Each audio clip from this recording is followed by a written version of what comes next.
Um, what do you see, not necessarily for Charlotte, but just in general, as you look at America, whether it's the federal government or state governments, what kinds of things can be done to help? Well, I think we have a serious challenge, because what's happened in the last 20 or 30 years, particularly the last 15 years, is that capital has become very mobile. Money moves freely around the world. And therefore, money is able to bargain for the most attractive terms. So as it says, I'll go here if you give me this, and it goes to somebody else and says, what will you give me?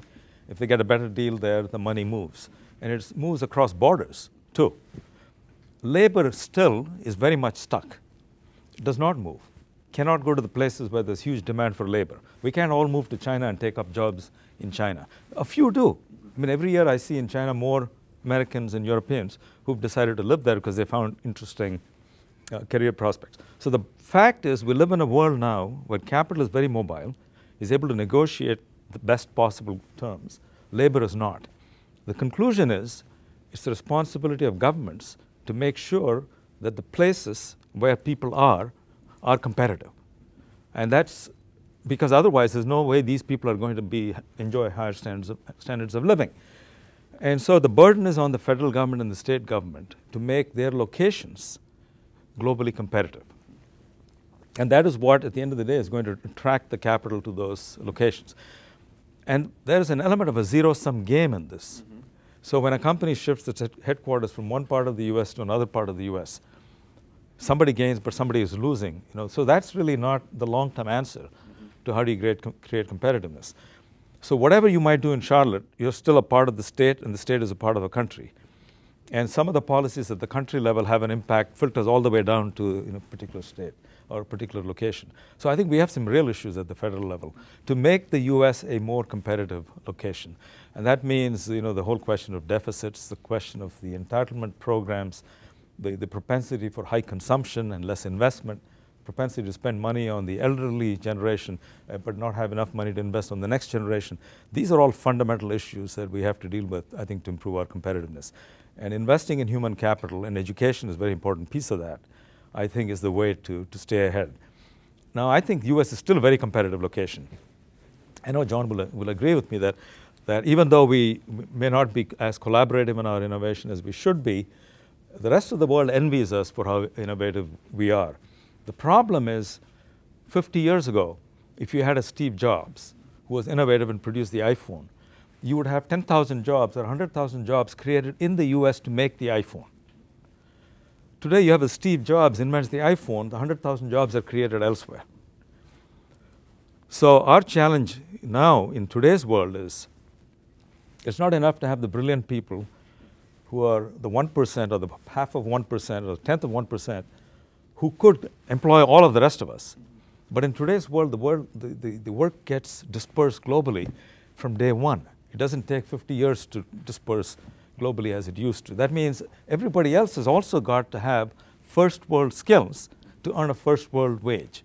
You cannot say, I'm lucky to be born in a first world country, my skills are really not first world, but I happen to be in the first world, so I'll enjoy a first world standard of living. That was the old days. And so the investment in education to get everybody up to the point where they're productive enough and can do the kind of work that could only be done in the US, that has to change. And I think that's, again, a fundamental challenge ahead of us. I'm curious, since he mentioned the example of Steve Jobs and the iPhone, and of course they're made in China, and we've heard all kinds of wonderful things about how they're made. In China. So, right. So yeah, I wanted to ask though. There is also, you hear this talk of, can manufacturing come back to the U.S. In a meaningful way? I'd like to hear both of you just kind of weigh in on that idea. Well, I'll pick up on Ravi's point and then emphasize we don't appreciate it. Capital is mobile. And I think North Carolina doesn't, from an economics point of view, doesn't actually recall the fact that capital in terms of textiles did move from New England to the Carolinas. And so we benefited by that capital mobility, and labor is a lot less mobile, so that's why you have some longer-term unemployment problems in places like Massachusetts and Rhode Island and Connecticut because of that. And I think that in the comment you made to me and the notes you sent me, you talked about NAFTA, and I think NAFTA was another great example where capital was quite mobile in North America, but labor far less mobile over time. And I think, let's go back again to my point earlier in terms of dealing with the Chamber of Commerce and maybe Duke Energy. I mean, I think there's an area for collaboration between Duke, the Chamber, and seeing what the people in Abu Dhabi and Dubai do about energy. Because it isn't all oil. Oil is a source of revenue for them. But okay, now you got the money, what are you going to do in terms of heating and cooling and transportation costs and all these other things that use this energy? And I think there might be some elements of collaboration there. So it doesn't take 20 people going to Abu Dhabi or Dubai. Again, pick up somebody from Northeastern, pick up somebody from CPCC in the engineering schools and say, let's drag their butt over there and let's see what let's learn from their university experience, and maybe they can share some university experience here. And I would also say another thing too, when asked, they told us that 90% of their students are domestic, because again, if you go to the university, if you go to the engineering school in Abu Dhabi, there's no tuition. It's a question of just qualify. If you can qualify, you're in. But the other 10% are all foreigners. I don't know what percentage of that is Americans, but again, could there be some collaborative effort between, let's say, a Northeastern program for a semester or a CPC, an engineering program at UNCC, or CPCC send somebody over there for 6 months and do something? That could be also kind of interesting as well. And maybe even Johnson & Wales. I mean, they have some amazing restaurants over there. The other thing that was fascinating when I was over there, in the restaurants and in all the service areas, my wife and I did go to McDonald's. The Quarter Pounder tastes the same, so there's no difference. But in all the restaurants, all the servers were foreign, every single one of them. Really? Everyone. I never saw anyone that looked halfway even native. That we had people serving us from New Zealand and all over the world. Serving there. But anyway, Ravi, go ahead, I'm sorry. Well, I think manufacturing is coming back at the margin, from what I can make of it, but it's not going to be the old manufacturing that's coming back. Mm-hmm. It's going to have to be a new kind of manufacturing, which is still very skill intensive. So people point to 3D printing and say, look, now manufacturing is coming back. Right. But 3D printing is not assembly line work of the kind that went away. So what's coming back is not what went away. What's coming back is a new kind of manufacturing. So it goes back to my same point, that you still need the people with the right skills to engage in that kind of manufacturing.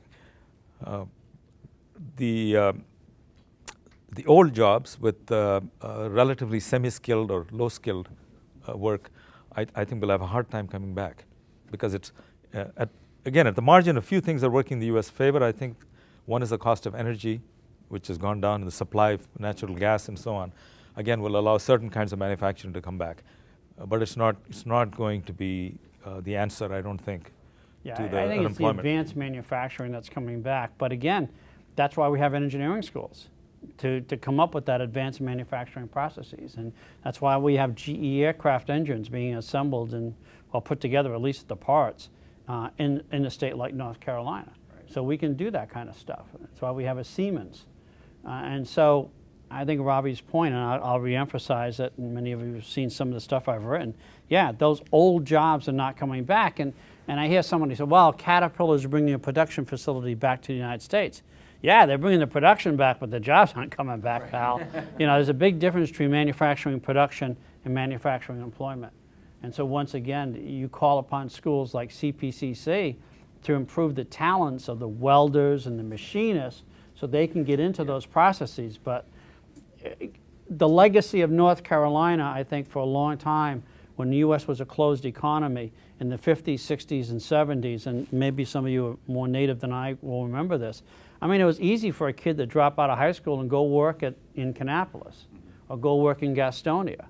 But you can't drop out of high school or even finish high school and not study and then go get a job today. It's not the same deal. And I think culturally and in terms of our attitudes, that's one of the great transitions North Carolina has to make, is that we can't depend upon kids just dropping out and going to, you know, pillow text to go to get a job, because those jobs don't exist anymore.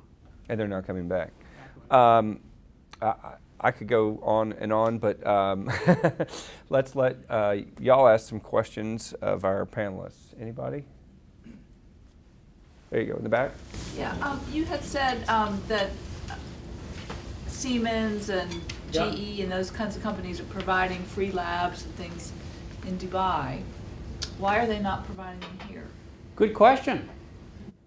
I mean, you know, I don't know. That's an excellent question. Why aren't they doing it here? I guess they see a greater, for me as if a company, I'm thinking I just see a greater opportunity there. A greater opportunity to be in the ball game, play the game, get into that stuff. So, you know, I don't know. I mean, I'm thinking, okay, I'm Duke Energy, all right? I'm an energy company. They're interested in, they have all these people doing all kinds of strange stuff over there. Maybe if I'm Duke Energy, I'll send somebody on a trip over there, talk to the guy who runs the school and says, how can we help you? How can we, you know, get into your ball game and maybe pull some of your people from your place over here and put them in a very different culture, but hey, you know, study and see what, you know, see what goes on. So, you know, I don't know. It's an interesting question. I mean, you got a whole lab set up by Cisco. I mean, you know, okay.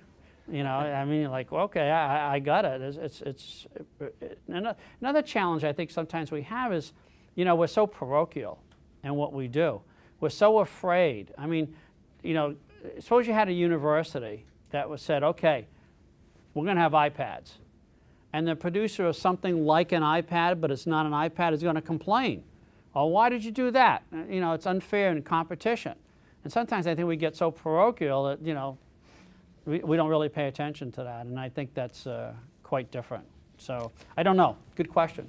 Can I just jump in and throw in a guess? I mean, governments are very important in these countries.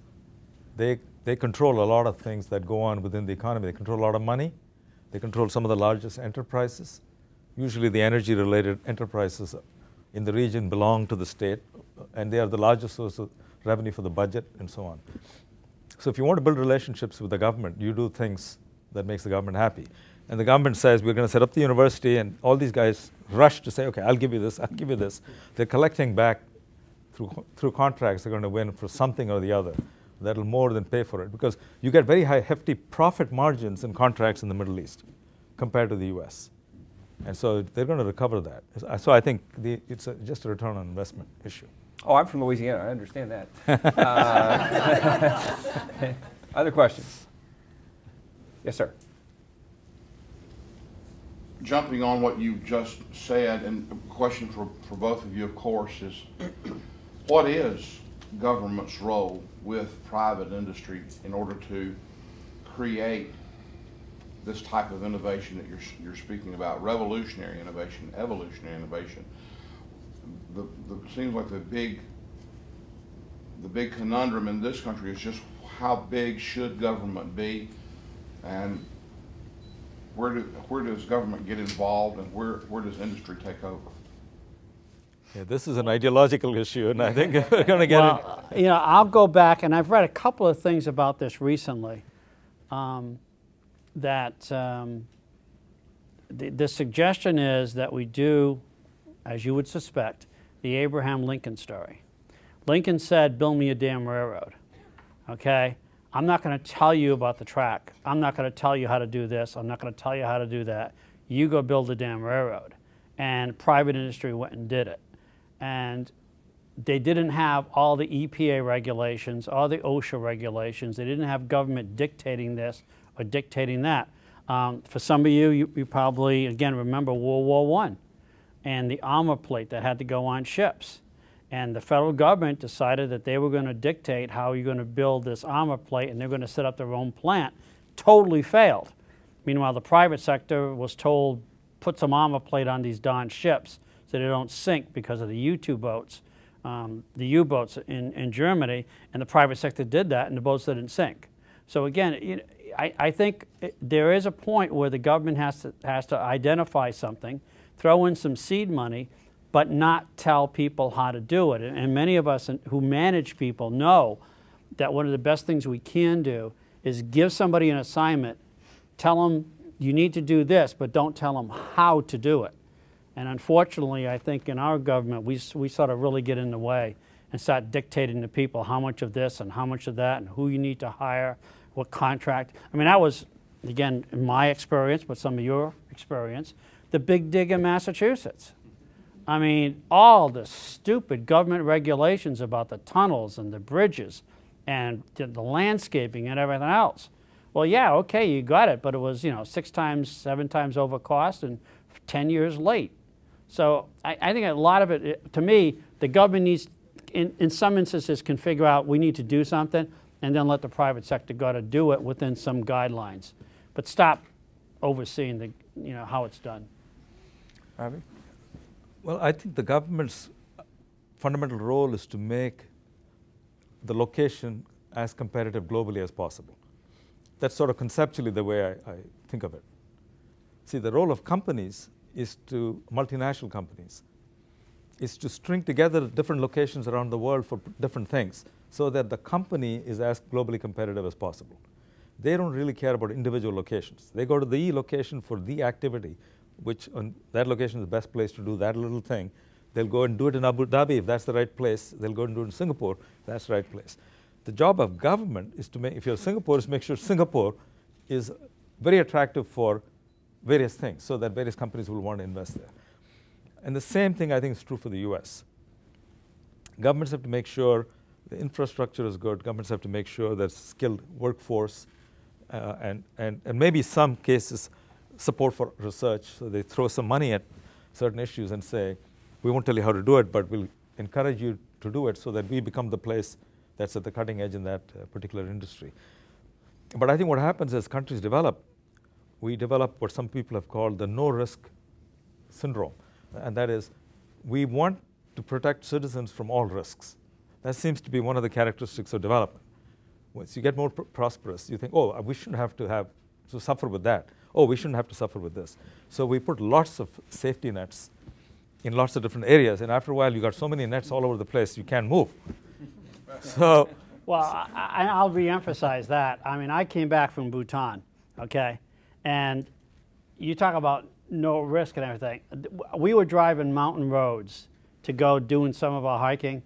There were no guardrails, and some places there were no roads. I mean, you were in this Jeep and or Land Rover, and literally we were going down. It was totally dirt. It was gravel. We were going over rocks, and the cliff was like right there, and it was 4,000 feet. And I was going. My wife and I were on there, and we were saying there was no way you would allow cars to drive on this road in America. You would have guardrails. It would be paved, at least to some extent. And you wouldn't have these rocks just standing and sitting, literally sitting in the middle of the road. The rocks were there. It was like amazing. And then I was saying a couple of people, we hiked up the Tiger's Nest. And I don't know if you ever know what Tiger's Nest is, but if you ever saw the Batman movie with Liam Neeson and Christian Bale, right at the beginning that they're showing you this cliff where there's this big monastery, a Buddhist monastery on the top of the cliff. That's Tiger's Nest. Anyway. So my wife and I hiked up there, and I was telling a couple of people, we were hiked up there, and the path is like this, and there's no guardrail, there's no any of that crap, and you're walking up there, my wife and I, and it's 5, 6, well, it begins at 4,000 feet, but the sides are like 5, 6, 7, 8,000 feet, and you're saying, don't fall, don't slip, But again, I agree with you. We try to make everything so safe and the no-risk syndrome, you could never get away with that in a lot of these places. I'll give you an example from the healthcare thing since I started with that. One of the procedures they do in India, which is quite rare in the US, it's called the beating heart surgery. That is when they do bypass surgery in the US, you stop the heart and you put the person on a heart-lung machine. You then operate on the muscle, and then you put them back, revive them, and the heart starts. In India, they do what 90% of the heart operations are done as a beating heart. The heart is still beating. That way you avoid the need for a heart-lung machine. You speed up the recovery because the patient's recovery is faster. And they also leave the hospital sooner, so its cost is lower. Now, I asked a doctor, how come you do this? 90% of the cases you do beating heart. In the US, I'm told it's 10% of the cases that are beating heart. And she said something very profound. She said, you know, we take more risks here. But having taken the risk, because we do so much volume, after a while, the risk goes away. I thought that was very interesting. So that's something about the environment there, because there's nobody breathing down your neck saying, you can't do that. So they go ahead and do it. Now, a few people probably may have been sacrificed. I can't say that it wasn't the case. But having done it, they move up the learning curve, and now they can do it, so it's completely safe. And in fact, their record of safety is as good or better than the Mayo Clinic in the US. But they couldn't have done it if they didn't have the environment where you could take those risks. We're going to take one more because Cheryl is very big on punctuality and I don't want to get in trouble, so we'll take one more question. One of the biggest problems facing the United States is the cost of health care. Why isn't there more entrepreneurial activity like the doctor going to Grand Cayman? There have got to be other locations they could go to that are closer to the U.S. that would invite patients in to be treated at substantially less than what they can be treated here. I think that revolution is coming. I see it coming. I mean, these guys, this particular hospital is going to start with a 150-bed cardiac care hospital, but their plan is to go to 2,000 beds. But then they've got initial plot of about 5 acres, but they've got rights to 500 acres. I said, what's the rest of the land for? And I think back of their minds, they're thinking assisted living facilities, resorts. So you would go there for surgery, and then you would spend 2 weeks in the resort. And the insurance companies, they're saying, will pay for travel for 2 people, no co-payments. You can stay on for another week or 2 to recuperate, and you come back. And the insurance company makes money. Patients have a nicer experience. Well, you know, it's interesting, John. I've heard that question, and I can't remember how people phrased it. But I guess you could probably go to somebody at Presbyterian, the Carolinas Medical Center, and ask them, okay, we do have innovation. We have the LASIK surgery, and we have the plastic surgery, and it's widely spread, we had amazing innovation in those areas. Now, why is it that we have innovation in those areas, but we don't seem to have innovation in other areas? Or why is it that, you know, LASIK surgery has become almost, again, like you said earlier, you know, production line for a lot of these doctors? And it's got to be something well, again, I'm an economist, in the demand side or the supply side. There's something in there that makes the dynamics of that business in healthcare so much more, quote, efficient and low cost than in other areas of healthcare. And I don't know what it is. But I bet you if you talk to somebody at Presbyterian or Carolinas, that they'll probably have a very good idea of why the economics are different. Cheryl, I have struggled to get these men to talk, but I did my best. With that, let's thank our panelists. And